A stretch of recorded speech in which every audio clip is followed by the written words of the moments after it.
देखिए, हमारे मुख्यमंत्री जी कई देशों की यात्रा करके लौट रहे हैं और कई बड़ी कंपनियों के साथ में उन्होंने एमओयू किया है। वो समाचार पत्रों में भी लगातार आ रहा है और आपके चैनल्स पर भी लगातार प्रसारित हो रहे हैं। इससे आम नागरिक, युवा उत्साहित है। वैसे तो हमने अभी लगभग 1 लाख लोगों को रोजगार देने के लिए कैलेंडर भी जारी किया है और बाहर से भी मुख्यमंत्री जी ने जो प्रयास किए वो सकारात्मक प्रयास है, बहुत अच्छी संकेत है। तो जनता में उत्साह है, तो जनता उनका अभिनंदन करना चाहती है। जब जनता अभिनंदन करना चाहती है तो जनता कार्यालय पे आएगी, मुख्यमंत्री जी भी आएंगे। कार्यालय में आने की एक परंपरा भी है कि जब कभी भी मुख्यमंत्री जी बाहर जाते हैं और लौट के आते हैं तो कार्यालय पर एक बार वो यहाँ गणेश जी के दर्शन करते हैं, तो वो कार्यालय में आएंगे ही आएंगे। तो फिर जब लोगों में उत्साह है और लोग आएंगे तो फिर हमें उन्हें बिठाने की व्यवस्था तो हमको करनी चाहिए, इसलिए हमने उनके लिए व्यवस्था करी है। वैसे चुनाव का ऐलान हो चुका है, 7 सीटों पे उपचुनाव है, बीजेपी की क्या तैयारियां है? क्योंकि आज जो आदिवासी पार्टी है, भारत आदिवासी पार्टी, उन्होंने सितंबर और 84 में अपने कैंडिडेट घोषित कर दिए। बीजेपी की क्या तैयारी है? देखिए, उन्होंने कर दी है, वो करें, वो उनकी पार्टी है, वो उनको करना है। हमें अपनी पार्टी की व्यवस्था करनी है, हमारा घर हमको देखना है।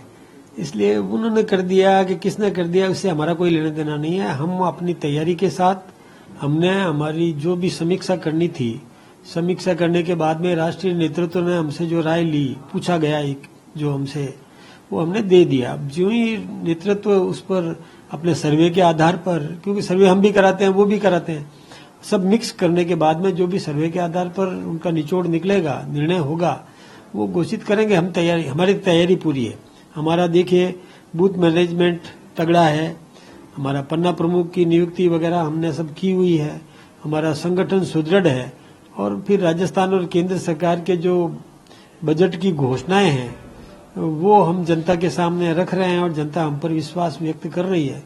तो हमें पूरा विश्वास है कि हम सभी सीटें जीतेंगे। अंजन जी, हरियाणा चुनाव का परिणाम सबके सामने है। बीजेपी के पक्ष में गया, तमाम सर्वे फेल हुए वहां पर एजेंसियों के। क्या उसका असर इन 7 सीटों पर, क्योंकि राजस्थान और हरियाणा अड़ोस पड़ोस का प्रदेश है, उस पर पड़ेगा? देखिए, निश्चित रूप से होता ही है। संगठन तो एक है और हरियाणा के बारे में सर्वे सारा नेगेटिव दे रहा था, लेकिन हमें विश्वास था, हमारे कार्यकर्ताओं को भरोसा था और जनता ने हमको आशीर्वाद दिया। जम्मू कश्मीर में भी हम निराश नहीं है, हमें अच्छे वोट मिले और सभी पार्टियों के वोटों की गिनती के बावजूद उन सबसे अधिक, सब पार्टियां एक तरफ, भाजपा एक तरफ, उसमें भाजपा को अधिक वोट मिले। इन्हें सबका जोड़ने के बाद भी हमने ज्यादा वोट प्राप्त किए, तो ये तो हमारे लिए उपलब्धि है, ये अच्छी बात है। तो असर तो होता ही होता है, निश्चित रूप से होगा। हरियाणा से हमारा कार्यकर्ता उत्साहित तो है, वैसे काम हमने किया है। क्या दावा है आपका? हम सातों जीतेंगे। क्या जो प्रत्याशियों का सर्वे आपने करके पैनल बनाकर भेजा है, उम्मीद करें अगले 1-2 दिन में घोषित हो जाएंगे? हाँ, उम्मीद तो है, अपेक्षा कर रहे हैं कि जल्दी से जल्दी आ जाए, तो हम भी, हमारा कार्यकर्ता भी उसी हिसाब से उसके साथ लगे। एक लास्ट सवाल है, ध्यान दिया है चुनाव आयोग ने जो तारीखों का ऐलान किया है, चाहे महाराष्ट्र हो, झारखंड हो, उसको लेकर सवाल खड़े करे हैं। अशोक गहलोत काफी सीनियर लीडर है कांग्रेस के, क्या कहना है?